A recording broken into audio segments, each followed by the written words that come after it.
Hey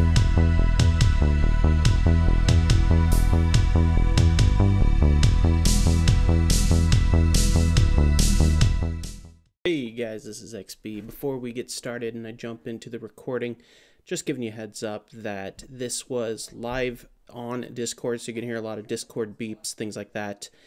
This is taken straight from my meeting with everyone who came. So if you're hearing a lot of bing bong, just know that it's not actually whatever Discord you're in. This is just me going live, showing all the results of the Grand Campaign Season 3. Alright, enough of me talking. Here is some more of me talking. Okay, so some of you are returning from Grand Campaign Season 2, so you're probably already semi-familiar with some of the concepts. Some of you are new or you're interested in Grand Campaign Season 3, so I'm going to explain the part where War of Rights is connected first before I get into any of the rules, because it could look a little bit intimidating seeing all this stuff on the board. It is actually fairly simple. So basically, the very simple way of explaining it is we move pieces around on this board of the United States. When two pieces run into each other from the north and south, they roll a dice. So these two over here, they roll a dice to determine what map they're going to fight on, with some exceptions. So for example, 9 plus 8 is 17, which would be, if you go to like the What's map... the server password, sorry? I'm sorry? Oh, Bob. Password is Bob, B-O-B, lowercase. So the map would be, let me switch over to my map list. The map would be Piper Farm, because if you take all the maps in Antietam and number them 1 through 18, Piper Farm would come up. But if it's higher than that, then we go into South Mountain maps. Then we may be adding Harper's Ferry to this season. We'll see. Not all of them, though, including the stupid Harper's Crossing, which is garbage. So here's how it works. So let's say I'm going to just take the Northern Aggressions piece here. Let's say the Northern Aggression is moving down into Nashville, and the 21st Mississippi happens to be garrisoning it. Hey. So the Northern Aggression would get down there, and they would say, all right, we're attacking the 21st Mississippi. So we roll for map. Let's say Hill's counterattack came up, for instance, which we know is the CSA attacking the USA, right? Well, because the Northern Aggression... Stop, Vader. I swear to God, I'm going to kick you. Bro, that's like, it's like four hands right there. It's your color. I know it's you. All right, so because the Northern Aggression would be attacking, they would be playing as the CSA, because they're the attacking team on that map. If they were defending, they'd be playing as the USA. So sometimes your team is going to be playing the opposite side. Oftentimes, like for example, Burnside's Bridge, if you're attacking and you're the Confederates, you're actually going to play as a Union soldier because they attack on that map, and so on and so forth. So what we do is we sign them up, say, okay, this unit is going to be attacking this unit on insert map name here, and then we would write it down. I would write it down on a notepad or somewhere, and we'd move on to the next thing. And then these two units are going to attack, and then these two units. So we usually try to get at least 3 different fights going, and then we start to even out the team. So not everyone is going to be engaged every week. For instance, maybe the Northern Aggression and 21st Mississippi are fighting, but for whatever reason, the 14th LA is just too far away from the fight, so they don't actually get to attack or be attacked that week. So instead, they will come into someone else's fight at 3 o'clock, and they would just follow the orders of whoever's fight that is.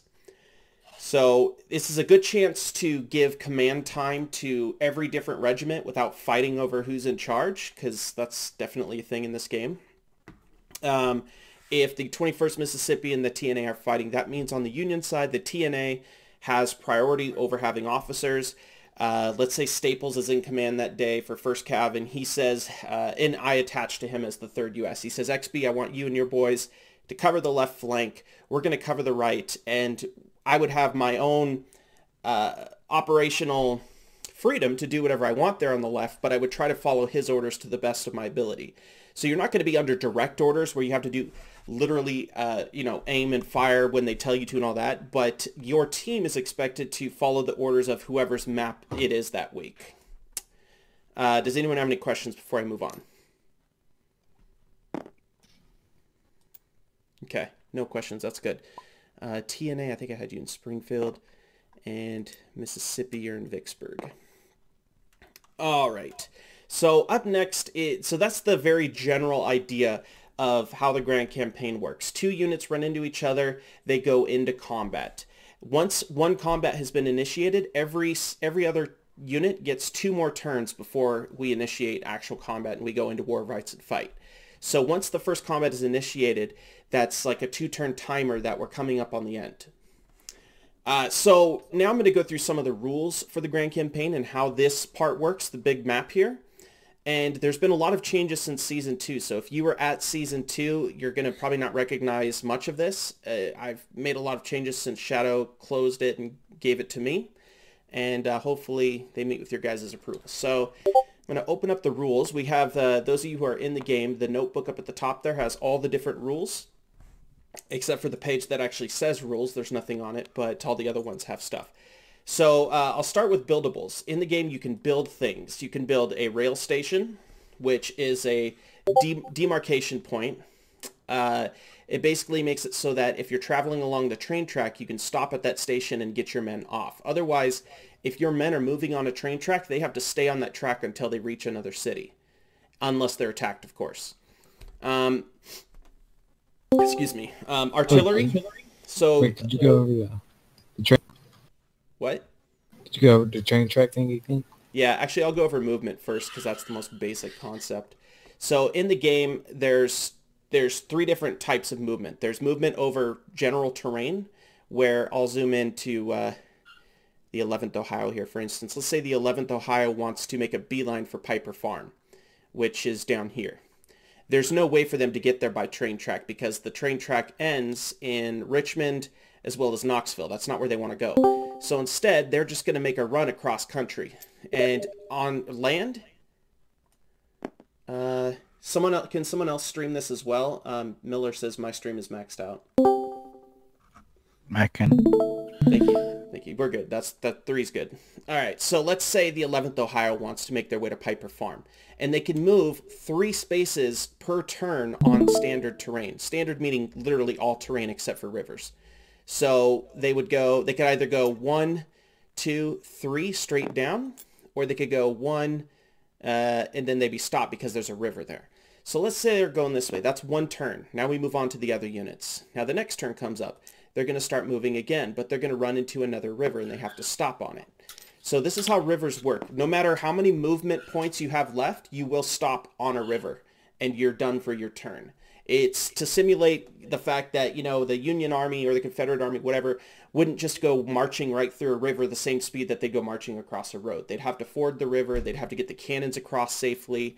They may have to build pontoon bridges, whatever the case may be. So these rivers, which are accurate, by the way, I overlaid a map of the United States and drew in most major rivers.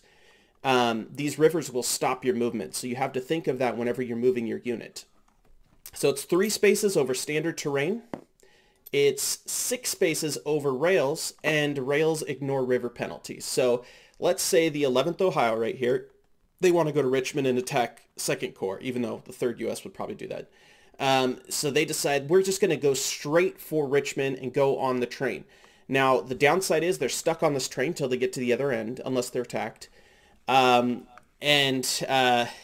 The upside is, of course, they're moving 6 tiles instead of 3. So what we would do is we would count 1, 2, 3, 4, 5, 6 straight over, and then we would draw a line down to the train track to the nearest tile. And that's where they'll be. Because these lines were not drawn with hex tiles in mind, because the hex is in Tabletop Simulator. It's not actually drawn onto the board. Like, I could disable it. So that's how we do that. And then the next turn, they'd be able to move 6 more. 1, 2, 3, 4, 5, 6. Straight line down. And probably 1 more turn until they reach Richmond. It's a lot faster than walking across open terrain, though. The downside is they leave Columbus open, and someone, if they're in Tennessee, can just move right up and take Columbus for free. So that could be very bad. All right, so that is that. And the whole reason you would want to capture a city is cities provide manpower. Manpower replenishes your units. Each of these units starts with 5,000 men. Like if I mouse over the 30th Virginia, we've got 5,000 soldiers. 2nd Corps, 5,000 soldiers, 3rd U.S. 5,000, and so on. They're all brigade size, large brigade size. And these numbers go down as you fight in War of Rights. So let's say we revert back to the Northern Aggression is fighting the 21st Mississippi. Their map ends and they let me know, hey, XB, this is how it went. 21st lost 200 men.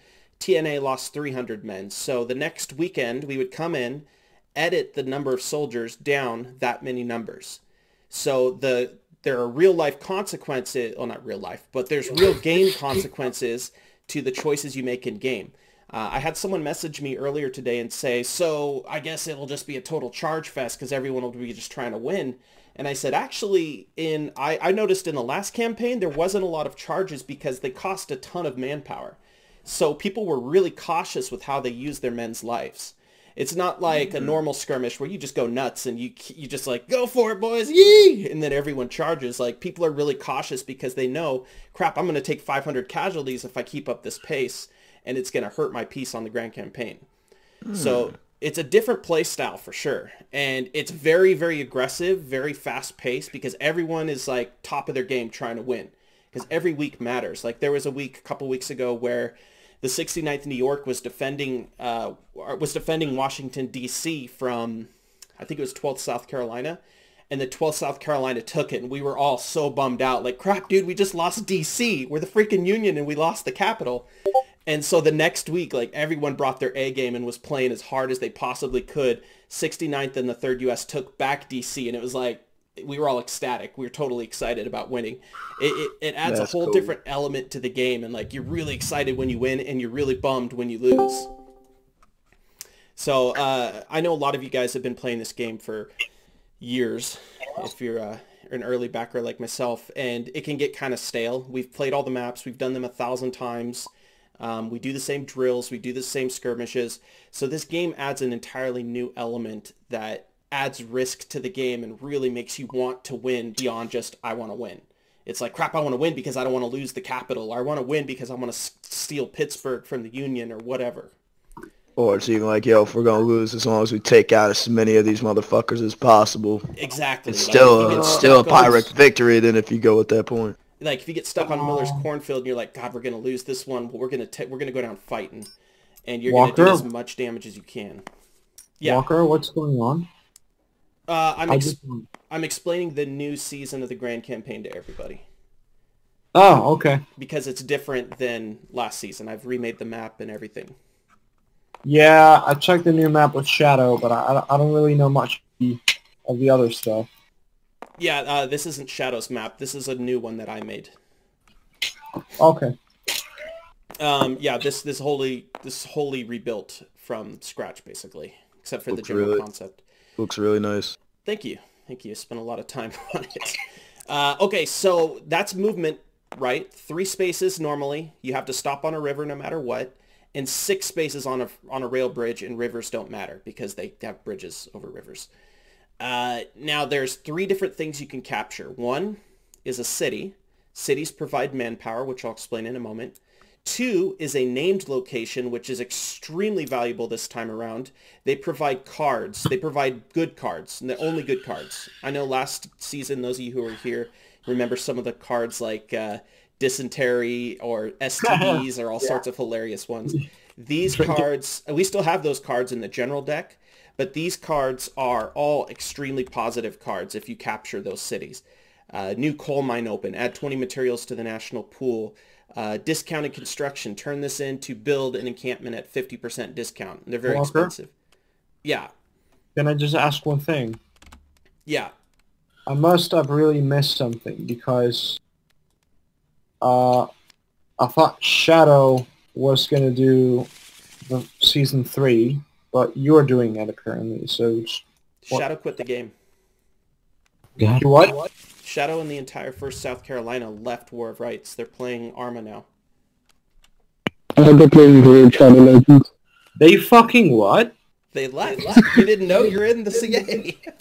I did not notice. No, fuck off. I mean, we're going to play Arma 3 as a complimentary game. What? Yeah, you guys are playing it for fun. They're playing it for serious. Like, they stopped they stopped. Yeah, they're done playing War of Rights. They had a whole message about it and everything. Yeah, it's only me in the South North Carolina and a it's few pretty new guys. sad, man, but it is what it is. Why would they fucking do that? It's well, we'll talk about it later. This is let's talk about the grand campaign for now. Yeah.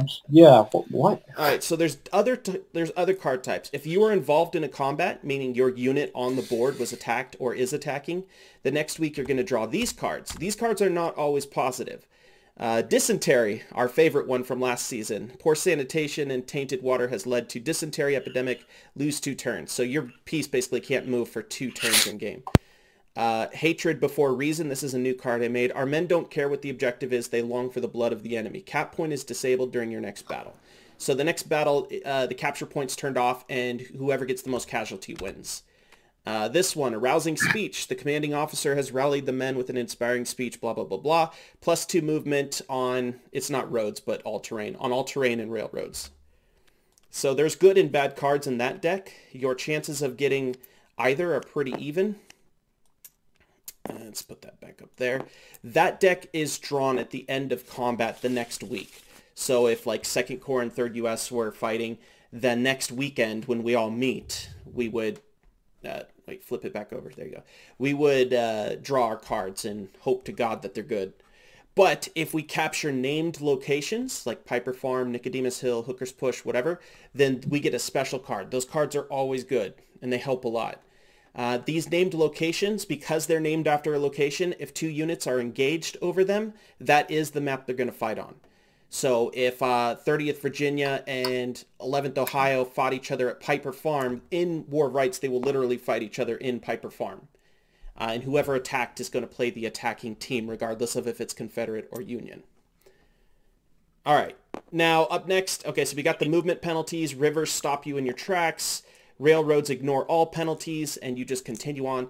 One other thing about railroads, you cannot get off them. Your men can't just decide, hey, we're going to just get off here and go to Dunker Church. They literally have to go through the entire rail track to the other end. The only exception is if you are attacked on the way. So that will push you off the train. But you don't just disembark an entire brigade in the middle of nowhere and be like, all right, we're going to walk from here, boys. So the train takes you from A to B. So if you do take a train, keep that in mind. You're stuck on that track until you get off on the other end. Quick question. All right, any questions? Yeah, on the railway thing, you said you can build a station. Yes, I'll get to that right now. Sorry, I had to go back to movables to explain what that meant. All right, so buildables. We've added a lot of cool stuff from the last season. Rail stations you can build. That is this guy right here. I'll zoom in on the map to show you. This is a rail station. Let's say you built it right here. Now, if your men get on the train at Memphis, they can get off at the station instead of going all the way to Atlanta. It's a good strategic item to put in the middle of maybe a lot of capture points. Like Tennessee has a whole bunch of different capture points that are very important. So if you put a rail station here, it's going to allow your troops to get off sooner and get to these different points. All right, but they do cost money. Let's put that one back. The next one is going to be Recruit Station. This is the most expensive item in the game because it's extremely helpful. Recruit stations give your entire country manpower every week, but they're very expensive to build. If I remember 75, let's see. Recruit Station, it's in cost, sorry. So Recruit Station is 75 materials, and you can only have 4 of these per side, because otherwise they'll just have infinite manpower if they keep building it in the later game when we're making plenty of materials. Where can they be placed? Just on the railway? Literally anywhere. I just put it on the railroad, but you could put it here. You could hide it in a corner of the state to try and make it harder for the enemy to get to. You can use your own creativity, but the key is wherever your unit token is, it has to build it next to it. You can't just decide I'm building in the middle of the water. No, you can't decide I'm going to build a recruitment station down in Texas, but nobody's actually down there to build it. You have to build it next to an existing token. So you have to send your troops places to build things. You can't just build them at a whim, which is another little strategic addition so that your pieces aren't just constantly fighting back and forth. They'll actually run around trying to do things. Okay, up next is artillery. Last season, if you guys were with us last season, everyone had artillery and could artillery people before they attacked. It was fun, but it wasn't, I don't know, I wanted to add a little bit of depth. So now you have to buy artillery if you want it on your token. All Artillery costs 20 materials, and I'll explain how materials and manpower works in a minute here. Rebuilding a railroad costs 5 materials. Railroads can be destroyed by enemy units or your own. You could destroy your own railroad if you want. Destroying railroad gives you materials. So tactics. For those of us who are new, what do the cannons do? What does artillery? So what artillery does is, let's say, I'm going to use the TNA again. So TNA, 21st Mississippi. Let's say TNA wants to, last season what they would do is they would roll a dice to see how much damage they do the 21st Mississippi. But then their turn is used up. They'll have to wait till the next turn before they move. This time, artillery is an incidental. Whenever you attack somebody or are attacked, your artillery is rolled. Okay? So it's not, it no longer takes a turn. It just happens as you fight. So what we do, Vader, grab that 6-sided dice. So let's say the 21st Mississippi has artillery, and they're attacking the TNA. So he's going to roll that 6-sided dice. Yeah, you hit R on it. Jeez. You rolled it into your own piece. Very nice. And he rolls a 5. That means 5% casualties for TNA. So we would take 5% out of 5,000 men, and they instantly take those casualties. So artillery adds a whole lot of casualties to the enemy if you have it. Right. Now, if TNA also has artillery, they could fire right back. And let's say I'm the TNA, so I would take the dice, I would roll it. I'd do 4% casualties on him. So artillery is a huge multiplier as far as number of casualties, and the game is all about casualties. You want to destroy the enemy brigade or surround it, which is a lot harder now because there's a lot more places for people to run away to. Confederacy intensifies. Is the range changed on artillery, or is it still like 1 tile away? It's still 1 tile. It's no longer rolled different from combat. It's rolled as you initiate combat. Jesus, that your piece is getting massive, buddy. Walker. All right. Read the chat. What? Read the chat. Will artillery slow us down, or are we not doing? No, we're not doing that. It would technically, historically, it would slow you down a lot, but it would be, I don't want to add so many elements to this game that it's just confusing. So having artillery attached to your unit will not slow you down. I like the idea, but I can't really find a way to execute it without just being annoying. Alright, so up next is, so we got rail stations, recruitment stations, and pontoon bridges. If you're tired of walking over water, being stuck on it, you could build a pontoon bridge for future units to move over. Pontoon bridges just make it so that that water is no longer a penalty. It's just another piece of terrain you can walk right over. And the pontoon bridges cost 5 materials. They're pretty cheap. And, of course, reinforcements are 1 manpower per troop. And I'm going to explain how manpower and materials work now. Please stop juggling the dice. All right.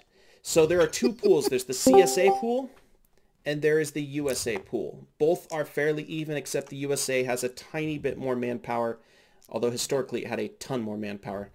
I think it was like twice as much. Yeah, we're trying to make it a little more even since we're not going on pure history here. We can always go for Fredericksburg-like scenarios in which we just completely wreck your ass, but I don't think that's going to happen. All right, so they just tend to be a bit more even. So I'll explain the pool using the CSA. There's 2 different things. There's manpower points and there's material points. All right, material points are these little. Let's see if I can find a few. These little wrenches on the map. See these little wrenches here? A lot of them are covered up by CSA control tokens or USA control tokens. Those represent material. Each wrench is 1 material. I've already done the math and added them up. So both sides have exactly as many materials as is covered up by tokens. There's 17 material points for the CSA, 17 for the USA. Now the difference here is manpower points. USA has a tiny bit more. I have like 1 more manpower, so 26 versus 27. USA has 27, CSA has 26. So this is multiplied by 10. Every manpower represents 10 soldiers. So at the end of, so let's say it's March 14th. We're playing round 1, and we all go into war fights. We do our fighting and whatnot. The next week we come back to add up all of our casualties, right? So this 26 points turns into 260 men. It's multiplied times 10. And the 17 materials is just 17 materials. We don't multiply that because it's simpler. All right. So 260 men is now in the pool for the entire CSA. Let's say Second Corps took a pounding. They took over 200 casualties in a fight, and the other units, let's say the 21st Mississippi fought and the 30th Virginia fought, but they did really well. They only took maybe 75 casualties each. They would all collectively decide, all right, let's go ahead and reinforce Second Corps this time, give them that manpower. Or you could split it up. You have to decide as a team, which is where we're going to have our first disagreements, I'm sure, because people are going to be like, no, I need it more. No, I need it more. So that's going to be fun. There's no way to resolve that except to just be grown-ups about it. We had disagreements over one Rambo killing an officer and being recorded on camera. So yeah, and we'll talk about Rambos and rules and stuff in a moment here. So instead of Season 2, where you had to go into a drill camp or a supply camp to resupply your men, you can resupply at any city. Any friendly city can resupply manpower. So let's say Second Corps took their beating, took 200 casualties, and for whatever reason they're out here in the middle of nowhere. 3rd U.S. Lost, but the Second Corps still took a bunch of casualties, and they want to reinforce. Well, unfortunately, they can't. They've got to get to a city before they can replenish their manpower. Now, you have 5,000 casualties. It's not like you're suddenly going to die in 1 week. It's going to take a lot of weeks to lose all of your men. But you do need to be on a city to replenish those numbers. And of course, I'll explain a lot of these rules again as we go through the campaign. They're going to be learned from experience, from just time doing it. When we started campaign Season 2, nobody really understood the rules very well, but by the end, everyone knew what was going on. It's going to be the same with this one. I'm just giving you guys a rough run through. All right. Now, there are some rules. We try to keep the rules to a minimum because we don't want... Where did my rules go? I had a whole... All right. You know what? I'll just grab them. His rules tab. I'm going to just grab them from PM because I PM'd most of you the rules. All right. So here are the rules. I sent PMs to most of you guys. No Rambos, pretty self-explanatory. Now, if you're in the middle of a charge and you're the last one surviving, obviously you have an excuse to keep fighting. But if you're by yourself running around just trying to cause havoc, that is against the rules. And scouts are allowed. You can send out single players if you want, but they cannot fire. They're only scouts. Otherwise, they'll just get accused of Rambo, and then I'll have to deal with somebody whining in a PM to me, and I really don't want to deal with that. There's a 5-minute... What? Say hypothetically, okay, Scout gets too close and they're killing him. What happens? He's gonna die. So he can't fire even after that. Nope. All right. Nope. That's fair. It's the only, trust me, it sounds stupid. It's the only way to enforce this rule without somebody whining to me. I had to deal with a lot of whining last season, and I really don't want to deal with it again. Is there ability to send multiple people out? Oh yeah, you can send skirmish groups. There's no skirmish rules like skirmish groups have to be between 3 and 9. Those are totally allowed. So if I send more like 3 people out to scout, they can fire all they want. Yeah, as long as they're in skirmish formation, they're weapons free. Okay, so just give me a second to clarify this. Season 2 is over. Yeah, Season 2 ended because the 8th Florida pulled out, Shadowlorn pulled out, and the 12th SC pulled out. Well, they pulled out... I know the 12th SC pulled out of the CA. They pulled out of the campaign, too. Oh, okay. They stayed in the campaign 1 more week, but then they pulled out of the campaign because... What happened to the 8th Florida, then? How do I say this without causing controversy? So... The 8th Florida is a bunch of whiny babies. Is that politically correct? Completely. They were whining that, oh, we got attacked by Rambo. We want to redo on that map. Like, really, bro? Oh You get attacked by Rambo, you think that's why you lost? Dude, you lost because you didn't play as good. I know why that is, because they've been losing against whoever it was over there. Yeah, the 3rd has been whooping their butts for like 4 straight weeks. And, hey, I get it, man. In December of last year... Man, when the 12th SC left, I'm going to be honest, I had a lot of fun with those guys, but when the first NC and 12th SC played together, we generally just got along fine. Well, let's not Well, discuss that right now. Let's get back on the. Yeah, let's stay on Let's get subject. back on That's track. basically we had issues with the 8th and others who would complain about little things that didn't really matter. They were not game-breaking problems. Like one Rambo, you just tell the other team, hey, rein in your Rambos, please, and then problem resolved. You don't need to, make a big deal about it. But they pulled out because they said they are looking for something more like historical line battle, something a little bit more regimented, whereas these games are much more chaotic and like very high stakes. And we said, okay, well, good luck, have fun. I got a PM from someone here. Yeah, that was me. Yeah. Yeah. First of all, we have the power and with that I mean charisma to bring the 12th SC back or 1st SC back. Second, nor have the will to bring the 12th SC back. Well, units aren't going to play unless they want to play, and if they stop wanting to play, I can't. It doesn't matter what I say. Yeah. They're just gonna. All right, so back on subject, guys. I want to avoid all that because there are going to be fights. There's going to be people complaining about this person did this. But let me get back to the rules so that we can get through this. The next rule is no spectating. I mean, that's pretty self-explanatory. No spectating unless you're a streamer or you're an admin who's just watching the match and not giving intel. Obviously, that's like gentleman's rule. You should just know that. No racism. We ran into some issues where last season, when people would charge the Germans, they'd call them like filthy krauts and a bunch of stupid crap, which I might think is funny, but they didn't like it. It was very offensive to them. So guys, just try to rein in on your guys if they're saying stuff that's even mildly racist, because we don't want to cause issues. No accusing people of racism, even as a joke, unless they really were being racist. No cheating, obviously, that should be pretty understandable. No spawn killing. There's only a few maps where that's an issue. For example, Pry Ford is one where the CSA spawns right in the middle of the open, where they can just get gunned down. That one is an exception because there's nowhere they can go that they aren't getting gunned at. However, Hill's counterattack is a good example of no spawn killing at the beginning. The Union starts right in the middle of an open field. So for that 5-minute muster time, nobody should be firing at each other. I'll go back to explaining that in a moment. Buildings are, of course, allowed. If you want to hide in a building, that's totally cool. There's nothing wrong with that. Capture point is always turned on except for that one card that you actually just saw. Otherwise, capture point is on. That's how you win the map, is by capturing or by killing the enemy team until they have no more reinforcements.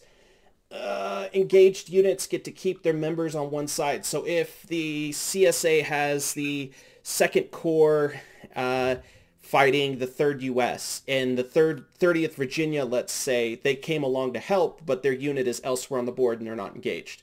The 30th Virginia, or whatever Union units we have attached that aren't actually part of the fight, they would maybe be asked to switch sides if there's an imbalance, although we do our best to never have to do that, and usually we're pretty good about it. Once in a while, you may be asked to switch sides. You just got to take it. Problems. Yeah, you just got to take it. Sometimes the sides are a little imbalanced. Most matches, the 3rd would bring more than we thought because we had a lot of attached friends, so we would end up sending some of them over to the other team, and things generally worked out pretty well. Last but not least, all players must wear tags. If your guys come in and their tags are not on, that's fine, but they need to change them before the match starts, okay? It gets really annoying when I see like 10 players who I have no idea who they belong to, and so they start getting kicked because we think that they're pubs. And people go, why'd you kick my guy? Well, he didn't have his tags on. How do I know he was your guy? So just remind your guys to please wear their tags so that we don't have to deal with that. Okay, so that's the rules. We try to keep the rules fairly common sense rules. We don't want any, ridiculous rules like no crouching behind walls or stupid things like that. That's ridiculous. This is not line battle. This is skirmish. This is standard fighting stuff that we've all been doing for years. So we should already know the rules generally, but if you have any questions, I will, of course, send you the rules. And the first couple weeks are going to be tough because people are still learning how to play this. There's going to be mistakes that are made. Just do your best to be patient, and let's try to get along, guys. I know it's not war of rights if we're not all fighting amongst ourselves, but let's do our best to everyone get along here. Civil war inside a civil war. Yeah, well, judging by who I see in the channel here, I think we're going to be fine. I don't see any issues. Most of you I know personally. We've played together, and I've never run into issues with any of you, except Rommel, because he sucks. Oh, I see. I love you, Rommel. Okay, so up next, let me see if there's anything else you need to know. Rewards. What's the point of fighting is the next question. Why would we fight? What do we get if we win? What do we get if we lose? So if you win, you get 3 materials. That may not sound like much, but when there's 3 or 4 different units fighting, it adds up a lot, and you could start to equip your units with artillery. You could start to build those rail stations. You could put encampments down. That's the one thing I forgot. Oh, jeez. Wow, 10th is taking over the Great Lakes. Good God. But No. encampments are another way to hold a point without you having to be there, because there's no way we're going to have every unit everywhere. There's just going to be things that are open for attack. So the one last buildable I forgot to mention is encampments. Encampments, they cost a lot to build. Let's see, I think it's 50 or 75. 50 materials, and there's only 4 allowed per side, because they're also sort of a game-breaking mechanic if we have too many. What an encampment does is it garrisons a location, and then you can move on and do something else. You don't have to sit there the whole time and defend it. What it does is if someone attacks an encampment, they will win automatically, but they lose 500 men in the process. So it's a huge sacrifice if you attack an encampment.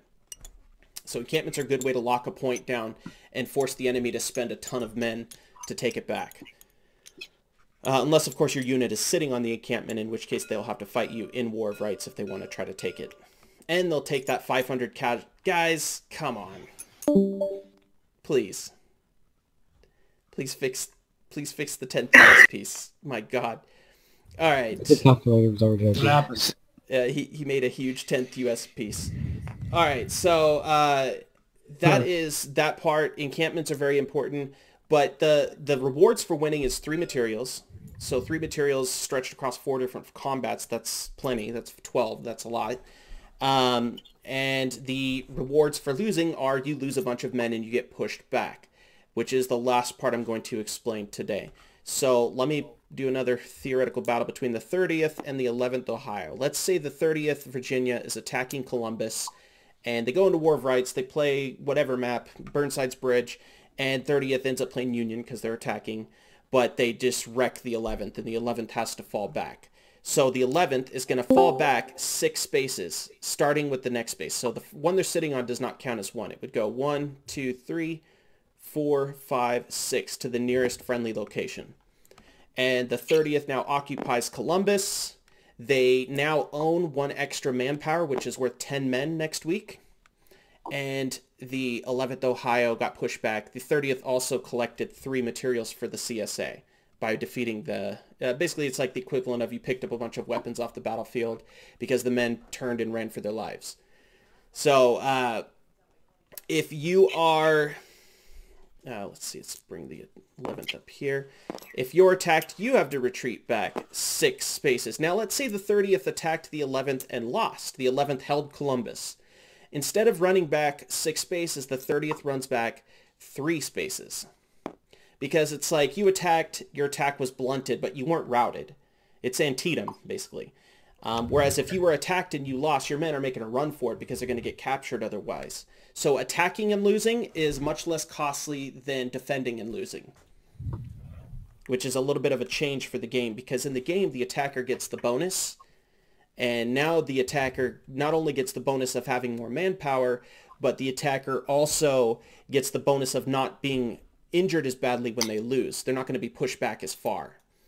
So it's good to be on the attack, but it's also important to defend. So it's going to be interesting to see how you guys play that out. Let me put the 30th back in their space. All right, are there any questions up to this point? Because I'm pretty much at the end of it. I didn't understand fully the manpower thing. It's like, let's say you have a fight and actually 500 guys die in the battle, so you would subtract from your manpower, right? Yeah. So let's say that. What if the servers are not full? Or do you usually have always the servers full? Like it will be really different, or let's say that my regiment has not as many manpower. So As let's I say am Pickett's attacking, brigade. when do I have to stop attacking, or what's the relation in game and actual All right, so manpower in there's going to be a lot of people who don't have units engaged that week. So we have at the moment like 15 or 16 pieces on the board. They're not all going to be fighting every single week. That's just way too many servers to keep track of. That's why when combat is initiated, so if the 30th Virginia attacked the 11th Ohio, we've now started a turn counter. Only 2 turns left for each other unit to do whatever they plan to do. And however many combats are initiated by the end of that 2 turns are how many servers we're going to go into. So let's say... that was the thing already. I'm sorry? That was the thing already, wasn't it? Yeah, that's what we did in Season 2, and it worked out pretty well. Yeah, sorry, I'm new. Yeah, so I'll explain it. So let's say the 30th and the 11th Ohio are engaged, 2nd Corps and the 3rd U.S. are engaged, and, I don't know, Northern Aggression is fighting Mississippi. That's 3 different fights right there. We would put a stop to the game and say, okay, that's 3, we're good. That's 3 different servers we've got to occupy. And then the 30th would also attach the 14th Louisiana to them that round, since the 14th didn't get to fight in anything else. And the 3rd U.S. would attach the 69, or actually it's not the 69th anymore, it's the Irish Volunteers. And the 9th New York would attach to the 11th, whatever, I'm just making it up. But what we do is about half of the campaign is spent evening out the server so that every server has as many players as possible. Because there's only going to be about 3 units per side that are engaged each week. So maybe it's not your week. You get to just attach to somebody else. And a whole bunch of regiments are going to attach to you. So it's not going to be like if Pickett's brigade has 10 people that week and 2nd Corps has 50, it doesn't mean that you're going to have to fight 10 on your server with 10 Union guys. The 2nd Corps will come and help you out. And then on the Union side, if they have less guys, someone will help them out as well. We do our best to even the sides. So even if your unit isn't engaged, you're still going to fight every week. Yeah, so every week? What? Yeah. So like, is say PB's paying someone else, so on that Saturday we'll just end up playing one map and Yeah, so if you're playing on a server where there's only one map being played for the campaign, what we usually would do is the second map would just be for fun, like a normal event. We would just fight. It wouldn't count towards the campaign. It would just be a fun match. But there are cases where maybe 2 different units are engaged, but they can fight together on the same server, so each map is actually part of the campaign. It just depends on the team balance and how many people are going to show up that Saturday. Our first week we had 360 players, so we had to even it out by 3 different servers. It was really fun. And our peak we had 420 players. Shadow and Walker have done a really good job of evening this stuff out. Like at most there might be like a 5-person difference, and it's not a big deal. Yeah, and if there's more than 5, instead of waiting for auto balance to screw everything up, we usually will just use sort of a gentleman's rule of, hey, you guys mind sending a few guys over? Yeah, no problem. We don't mind shooting our guys in the face. So there's a lot of mutual respect in this campaign, guys.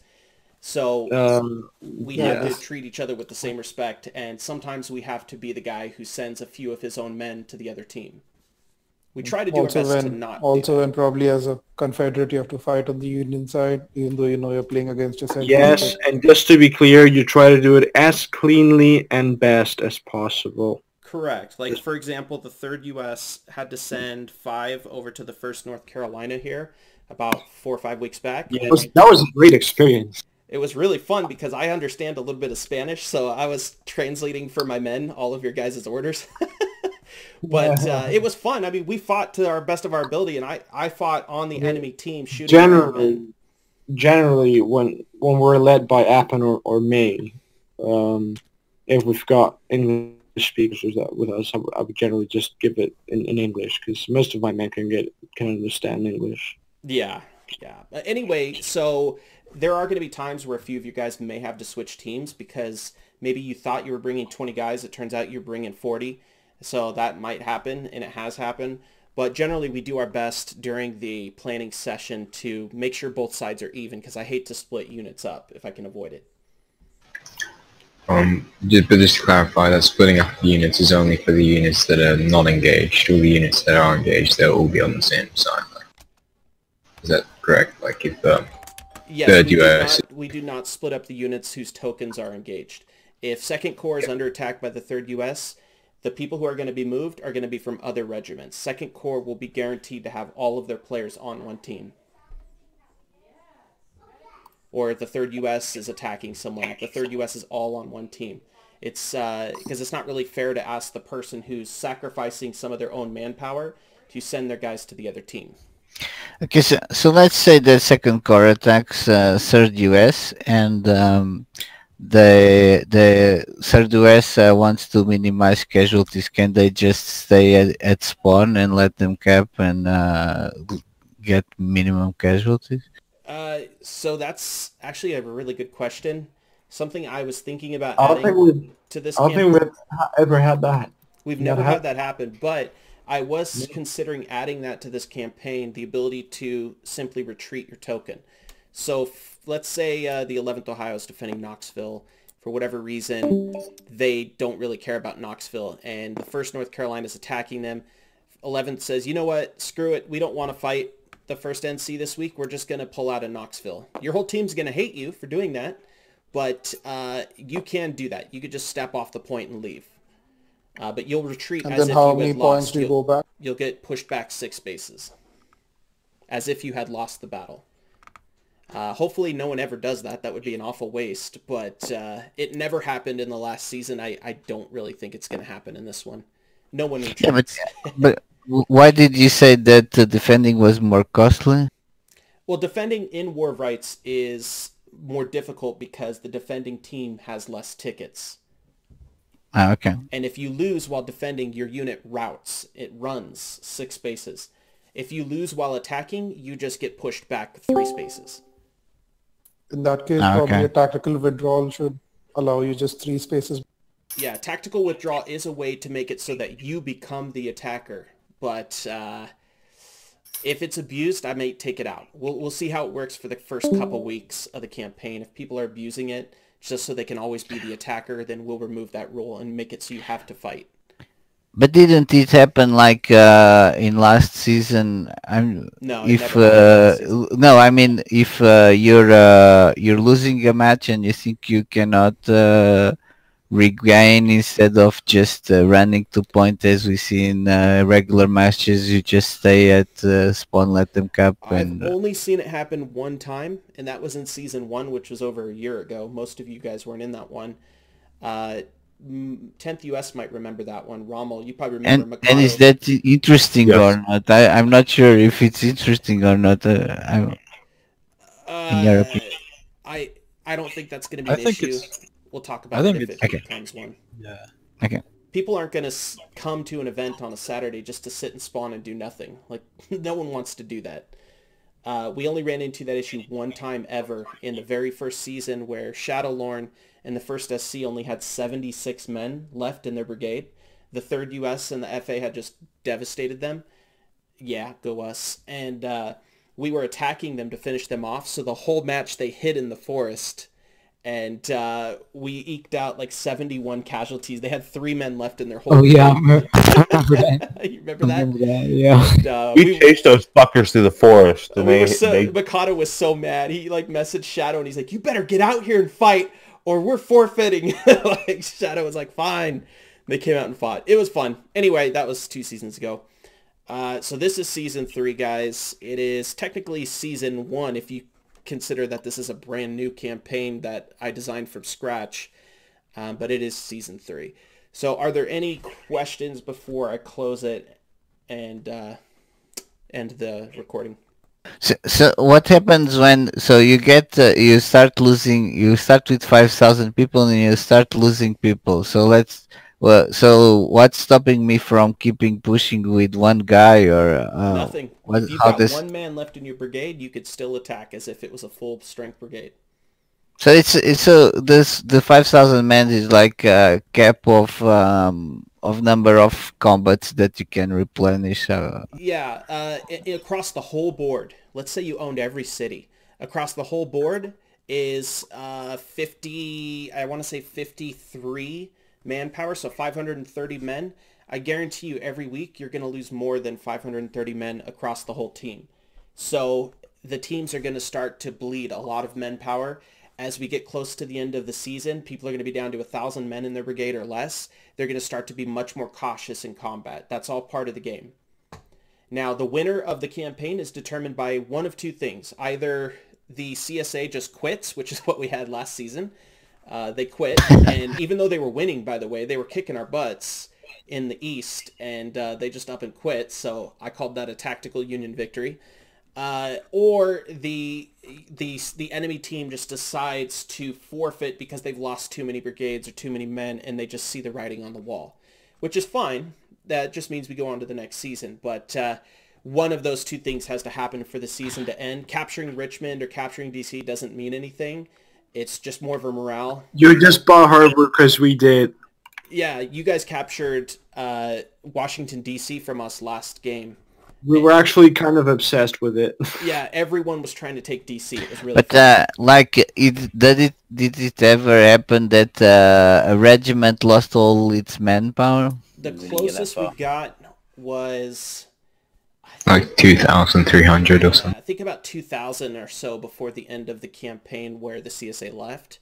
But we were probably about 3 or 4 weeks away from that regiment completely getting wiped out. So the campaign will last anywhere from, I want to say, about 10 weeks to 15 weeks, which is about 4 or 5 months. So if we start this May 14th, which is the weekend after this, then you're going to see the end of it June, July, August, September, somewhere in September. So a lot of this is going to be fought over the summer months when everyone's out of school. So you designed this, right? You designed these railroads and yeah, I did these rules and like based on some other rules. May I suggest that you add some more clear victory conditions? Like, for instance, if you capture X number of cities, or that if you get to destroy X number of regiments. Like There's only two victory conditions. The other team surrenders or quits. So the other team will surrender if they have nothing left, because now their manpower will never be replenished. Okay, Walker, sorry to interrupt, but it is getting quite late in Spain, so I'm just going to go back and report to whatever they're Okay, yeah, that sounds good, O'Brien. I think I explained most of the rules. Yeah, okay. I had Drew on like questions, 10 but then I can get you later. Okay, yeah, if you guys have more questions, you can PM me. I have a drill to get to as well. Our drill starts in like 10 minutes. So are there any like big questions you guys want to ask before I end this? What happens if a regiment doesn't show up for the Saturday? Their unit is frozen in place, meaning they can't move. You can attack their unit, but they don't take casualties. They just get pushed off the point. And is there a minimum threshold they have to bring for the event? 10. For their piece to be at 10? Yes, so if you don't bring at least 10 consistently, your piece will be removed. If you miss it by 1 week, we all understand we have bad weeks. That's fine. But how is it decided? If, let's say, the 9th New York, for whatever reason, all took a nap for 2 straight weeks, I would be messaging the 9th to be like, hey, man, we're going to have to remove your piece. You're not coming. And he would either say, yeah, go ahead and remove it, or no, we're coming. We're definitely coming. And if they still didn't come the 3rd week, we would remove it by force. And what about when new companies join? Because last time we sort of played a couple of weeks, then a few more companies come in and join the game. Is that going to be like a cut-off point for people to join, or? Yeah, we'll have to discuss that. I'm not sure on that one. I don't want people joining 2 months in, because it wouldn't be fair to everyone else who's taken a ton of casualties to have a fresh unit on the board. The only time we made an exception for that in the last season was if one unit joined, a unit on the opposite side would join too, to keep it fair. So let's say a Confederate regiment wants to come in. They're going to get their 5,000 man piece, but then a Union regiment who's been waiting will also come in and get their 5,000 man piece. That's how we'll keep it even. Yeah, sounds right. And people who don't have pieces on the board, they're welcome to play. I mean, that doesn't matter. They can still play the game. They would just attach to whatever unit they asked to attach to. We had the second sharpshooters coming. We had the 10th U.S., 19th Indiana. All those guys didn't have pieces on the board last season. They just came as attachments to the 3rd. How are starting positions decided? They're not really decided aside from your home regiments. So, like, if 19th Virginia has a piece, I'll probably put it in Norfolk or Nicodemus Hill down here. Please tell me. Hang on. So, let me check.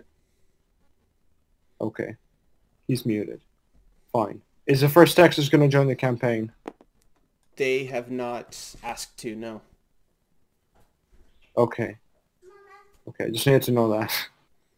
Yeah, I don't care who joins the campaign. I know everyone has enemies here. I don't. So if First Texas wants to join, that's not my issue. I'm not sure. The way we work on the campaign is anytime anyone wanted to join, there was a vote.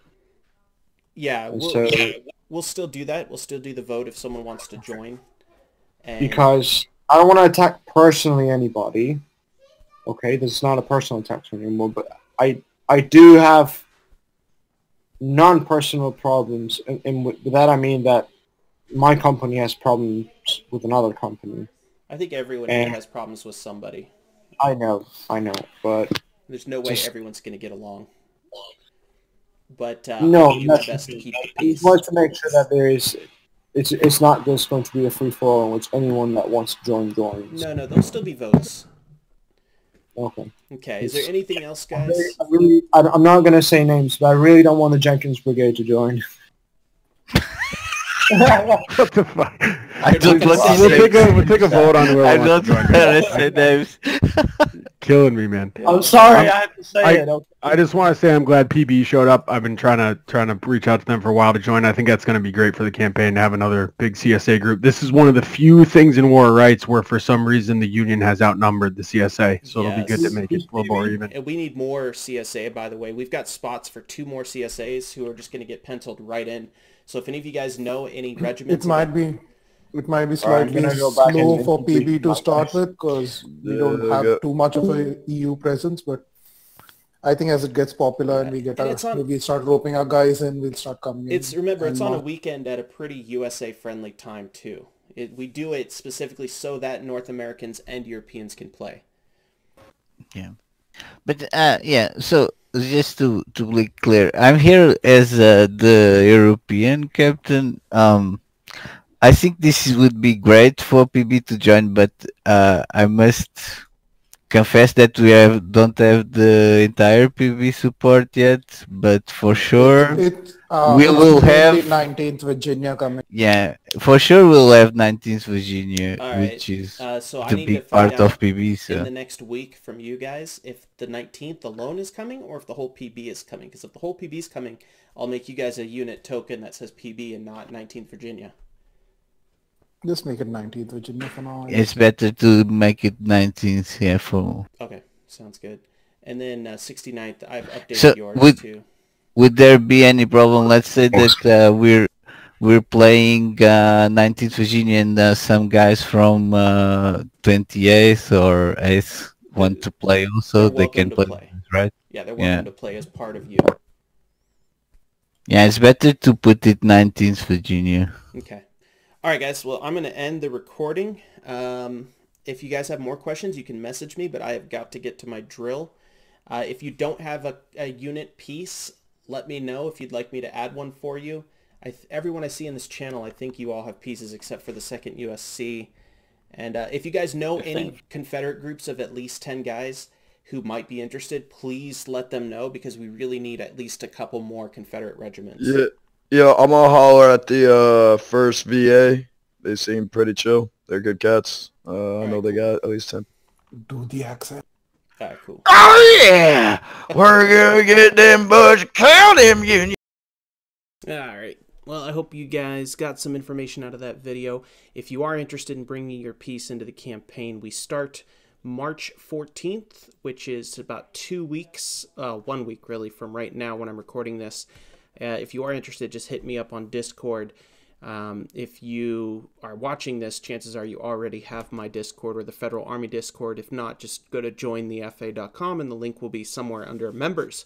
All right, guys, I will see you later.